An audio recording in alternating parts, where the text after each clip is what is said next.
In this episode of the Church Security Roll Call, we're going to be discussing lockouts and lockdowns. Stay tuned.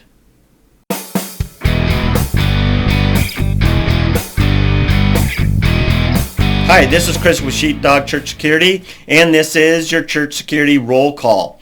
Today we're going to be discussing the article, Shut Out, Shut In.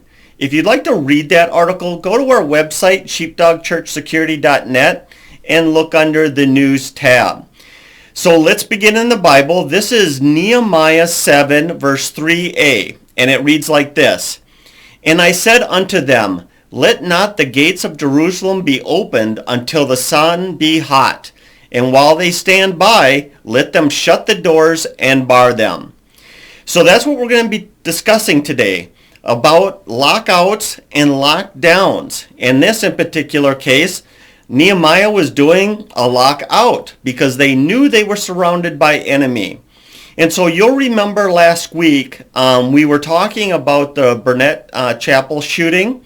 And that shooting is where the bad guy basically waited out in the parking lot until the church lit out. So he killed one person, then goes inside the church and shoots at some more people. You can go back to last week's program to get those details. But the takeaway from that was, things like getting out into that parking lot and patrolling it at least 10 to 15 minutes prior to the end of service to look for that potential ambush. We also talked about random patrols, getting out there, walking the grounds, around the building, through the parking lot at random times during the service to keep an eye out. And then if you have the resources, monitoring the exterior of the building, especially the parking lot, with any sort of camera system. Well, this last week I was contacted by Bob Chauncey, and he's another expert in church security. And he reminded me that the gold standard still remains having somebody outside the whole time. That you're patrolling that parking lot and the grounds the whole time. There is no break. There's no reason to get out there 15 minutes early or have random patrols. You're just always out there. You're always looking. And of course, he's absolutely correct. I think from my point of view, I'm from Minnesota, and I used to live in Alabama for a period. And I just think about how unfriendly the weather can get up here and down there. And so in my, I guess I was being kind, at least unconsciously, you're asking people to be out there. So make sure if you're going to be if you're reaching for that gold standard, that you're paying attention to the weather and you have some sort of rotation. Because if it's extremely cold, like it can be up here, or extremely hot, like it can be down in Alabama, you're going to want to make sure that you're watching out for your guys and they're being taken care of. Now, Wesley starts his article by telling us a story, it's real short, but I'm just going to kind of repeat it here for you. So this is Perth, Scotland in 1437. Kathleen Douglas tried to save James II, King of Scotland, from a mob. The lock bar for the door was missing, so she used her arm. And of course, we can all guess what happened. Her arm broke, and the king was killed anyway. And so this was kind of one of those impossible situations because they didn't have the lock bar available, and who knows if that was part of the sabotage of the bad guys prior or what happened. It was negligence to making sure that they could bar those doors shut. And a lot of our churches are kind of guilty of the same thing. Because we want that warm, welcoming atmosphere, we like it where our doors are unlocked. But unfortunately, that allows for the bad guys to easily come in. I've told if you've been with me for a while, I told you about how in a previous church, we were always going back and forth between having a good safety posture, which we'll talk about, versus having the doors just completely unlocked. And this in particular church had two different banks of 6 set of doors. Okay, so you can just imagine, very open, lots of doors. Now, these doors had a push bar on them. They were glass. They had a push bar on them to get them out. But to unlock the door, you'd push the push bar in and use a key to lock it in an open position. And one of the things that did is that put the safety team in an impossible situation of going into a lockout. So 75% of all attacks start out in the parking lot, and now you have to have somebody or somebody's members of your team running in front of these glass windows using a key, fine motor skill to lock all these doors. Meanwhile, they're potentially under fire and they have so many doors to do so fast that it's an impossible task. And so that's why I kind of feel like we have to talk about this today, of how we can prepare ourselves, prepare our churches for a violent intruder. But before I continue on, I just want to encourage you to share this program with everybody on your team. And then go into the description below, click on the weekly show notes, get a copy of those, and then the next time you see them, have this conversation. They watch the program, you watch the program. Now let's discuss what you learned here, or what your takeaways can be for your church. So let's start in the news. This is Yakima, Washington, April 16th, 2022. A Saturday evening service was in session when police officers came in and told the church to lock down. A man with a warrant for 3 charges, to include firearms charges, was fleeing police after they spotted him in the area. He was later wounded in a shootout with officers. So here's just an example that can happen to any of our churches at any time. You could have law enforcement come in or contact you and say, you need to go into lockout because there are bad guys in the area. There's a bad guy in the area, and we don't want them to end up in your service or in your church. And at the same time here's a guy who later had a shootout with police. If he would have been able to get into that church, don't you think that would have been a hostage situation? Don't you think that he could and would use violence against your congregation? So that's just a good example. We have to be ready for that kind of thing should we ever should the police ever contact us and tell us to lock things down. All right, next one. Palm Beach Gardens, Florida, December 17th, 2019. On a Tuesday morning, someone spotted a suspicious person in camouflage in front of the church and its school and called 911. Police contacted the school and the church and have them both go into lockout. After a thorough search of the area, the church and school were given an all clear. So here's initiated by the people at the school or at the church. You see something suspicious, why take an unnecessary chance? Go ahead and go in to a lockout, because things can, for the most part, on a soft lockout, continue as normal. Next one was last week's discussion of Antioch, Tennessee, September 24th, 2017. This is that Burnett Chapel Church of Christ shooting. One of the children heard gunfire, and we talked about this last week, heard gunfire and put his classroom into lockdown because he was trained, he was ready. Probably a little bit brave too, to be able to go through that process. And so it's just another example of training meaning something. And even a 10-year-old little boy can learn how to do a lockdown. All right, Dothan, Alabama, March 26, 2021. While a youth event was happening at a large church, a shooting victim was reported in the parking lot. Police contacted church security who called a lockout. It turned out that the victim had been shot in both feet in a suspected road rage incident several blocks away. Shots fired into a car went through that and into a third vehicle where it hit the poor victim who had nothing to do with anything. And they were taken to the hospital. First to the church and then to the hospital. But once again, suspicious situation. We have no idea, right? Hey, there's somebody out in the parking lot who's been shot. What does that tell you? Let's go into a lockout. Now we can respond out there with med gear and or being alert to whatever's going on. I mean, it could be the beginning of an active shooter event. You can go into that lockout. So let's get into the practical stuff. And now we've talked about this before. We have a previous program called Strengthen the Gates, and we talk specifically about doors and windows and how we can make them more robust. But in brief, here is this, is you really need to take a look at your facilities and realize that those doors, right? So if you talk about circles of security or areas of security, The first is the people outside paying attention. In the military, it's kind of like having OP sites where you're paying attention, you're waiting for the bad guys to come, and then you call back to the main base or the main area to let them know, hey, the bad guys are here.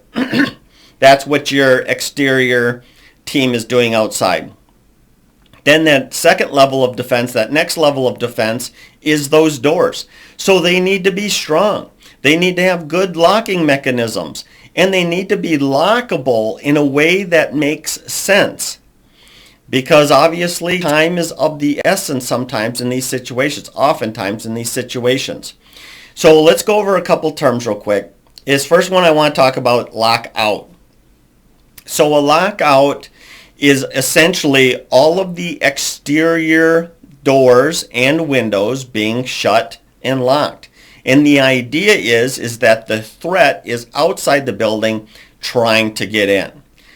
So when we look at our buildings and we're thinking about how we would conduct a lockout, you have to evaluate those doors and windows, and then you also have to evaluate those locking mechanisms and how fast can we get them locked. If you're in a situation like I was in that previous church, a lockout, to lock all of those doors, so it turns out to be 12 individual doors where I would have had to insert a key and turn it so the breaker bar would release and the door would be locked. Well, that's too much. That would be insane, right? Especially since those were glass windows. And meanwhile, I'm under fire as I'm trying to lock out. That's the same kind of thing you have to be thinking of. Okay, here are these exterior doors. These are the manner in which they would have to be locked. What's reasonable for us to be able to do quickly? And then from there, that kind of feeds into your safety posture. If you determine that these doors are just unlockable and with fine motor or requires fine motor skills while you're under fire, those kind of things, you have to think about how can we keep these doors, or is it possible to keep these doors locked at all times? Now, to me, the gold standard is all exterior doors are locked at all times. Now, as far as that before service, during service, after service, you can have either a safety personnel or door greeter working that door. So they open up the door for people, or they hold the door open for people and welcome them there and all that good stuff. And then if something bad happens, all you have to do is get out of the way of the door, and hopefully your door has some sort of mechanism that pulls it closed. Most doors do. And then, boom, you get out of the way of the door shuts, it's already locked, and you're done. So to me, that's the gold standard. But I imagine some of you are going to have the same situation I have, where they're going to want to leave, like maybe the main doors will remain unlocked.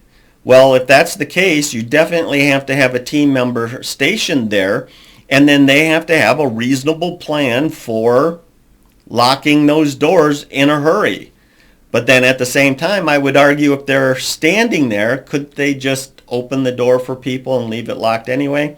But these are the kind of conversations you're probably going to have with your church leadership, and you're going to have to argue all those points.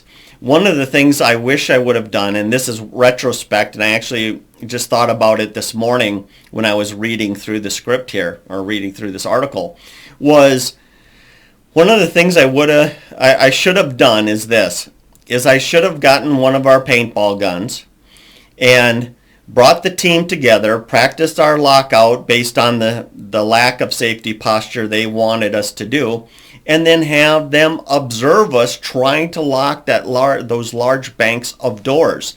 Meanwhile, have that guy approaching that front door just shooting paint all over those glass windows, which we would have had to clean up.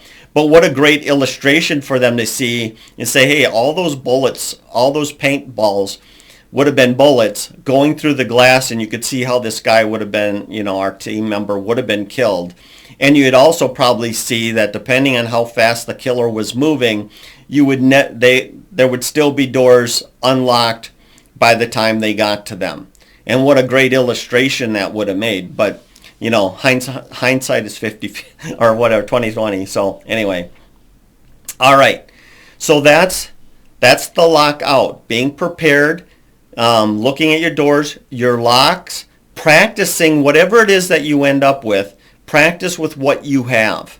And if that means doors still need to be locked, then you need to practice that. And who's going to be in charge of that? Who's going to have that responsibility? And figure that stuff out. And then also, too, what does your safety posture look like? Because maybe that lockout plan just isn't realistic. And that's where that drill kind of comes in. As you practice, you run that drill, it'd be like, it can't be done this way. And then maybe learn from me and say, okay, we have to show the leaders this. And just invite them and say, this is the problem we're facing. And if you can make it, with paintball or whatever, just realize you have to clean up what you shoot. And you can illustrate that for them. Hopefully then you'll be able to convince them. The next one is lockdown. Now, lockdown is probably the most well understood one. It's the most common term. And a lot of times we think of it, or at least we started to first hear about it at schools. And then later at our job and all that kind of stuff. And so this is when all the rooms are locked and the lights are turned off, shades are pulled over windows, anything that makes sound is turned off or silenced, and people hide around a room. This is kind of the same thing. Once again, those doors are your primary, are your next level of security. Or for that room, it's their first level of security, right? So the doors need to be strong. They have to have good locking mechanisms. And we have to look at what must be done to put that room into lockdown. If that means going out into the hallway with a key trying to lock the door, that's not going to work. We know of people that have been killed that way, and so that's why they're changing the kind of handles they use. That's just too much. A lot of schools now just leave those doors, so this is their safety posture. They leave those doors locked at all times. Now, they might use one of those little wedges to keep the door open, or they might have one of those little kickstand door, to hold the door open. Some have magnets, some have little strips that they put over where the latch goes.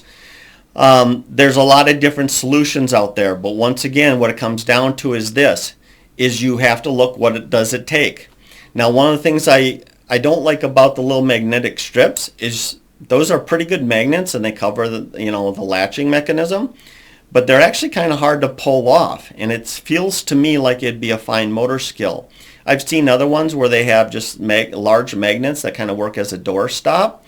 That's a little bit better for getting your fingers on there and pulling it off, but once again, you have to think about it and actually practice it. And then make adjustments. So, don't try to spend a whole lot of money on the front end for a bunch of little magnets or magnet strips and all that kind of stuff. Order one thing at a time and see what it actually looks like. And how easy is that to train a 10-year-old kid or the adult that's running that room? Or is it something that they can do and they can handle? And you got to think about the worst case scenario here. So they have seconds. One of the things I like and I recommend is, as some of you know, doors will have those little kickstands, right? So they fold down and they hold the door open. While the mechanism's trying to pull it shut, that little kickstand is holding it open. Well, they build those with springs. And so any pressure on the door causes the spring to retract that little kickstand and just clicks right up. I think those are excellent because you can prop doors open. It'd be better if they were shut all the time. I get that. But functionally, practically, it's probably not going to happen. So put those on the doors. Let them have that door propped open, if there's lots of people coming and going, or it's before class or whatever it is. But then all it takes to get that door into lockdown, because it's locked already, is you kind of hit the door a little bit so the kickstand kicks up and shuts, and you're good to go. So, lockouts, be prepared. Practice it. That's what it really comes down to. If you've been part of our training in the past and we talk about all these different kind of things, going into lockdowns, going into lockouts, how civilians should respond beyond that as far as run, hide, fight. We talk about how the team might tactically respond to an active killer, and we discuss all those kind of things. But one of the things I say in this course, but now you have to do it. Now you have to do it. And that's where the real learning occurs. So take this information, like I said before, let your team, have your team, watch this program or listen to this program, get that printout, and then have a discussion and really examine each and every room, really examine each and every exterior door and say, what do we have to do to lock this baby so we can be a little bit safer? And that's going to change. That's going to completely write your emergency action plan and help you discover what a good safety posture for your church is. So thank you so much. Before I let you go, I do want to let you guys know about a couple new things that we're adding to our individual safety team member, individual safety member certification and our team safety member certification programs. And what it is this. We're going to start adding what we're going to call office hours. So basically 2 Saturdays every single month. I'm going to be online and available to talk with you guys, with alumni and active students, about safety and security, about our training materials, and about what other thoughts, ideas, concerns, that you have going on at your church. It's really just meant to be a very less formal. I'm not going to be teaching. There may not be necessarily a subject at hand. It's not that at all. It's about us getting together and just talking with one another with whatever we want to talk about. The other thing is, and I kind of already hinted to that, is we're creating an alumni association. Basically, if you've been certified with us, you can become part of our alumni. And what that we're going to do is we're going to put you in connection with other people that are also alumni from your state. So that way, if you're facing a problem or you have a state restriction or requirement or those kind of things, you can kind of collaborate on those things, either give each other solutions or work together to fix a problem or whatever the deal is. So that's the basic idea. We're starting an alumni association, and we're going to be starting these office hours, open discussion times, like I said, 2 Saturdays a month. So thank you so much for being here. Like, comment, share. Let's get this video out there, at least to our teams. Let's talk about it. Let's learn. And thank you so much. And hey, let's be careful out there. This program is made for informational purposes only and should not be taken as legal advice.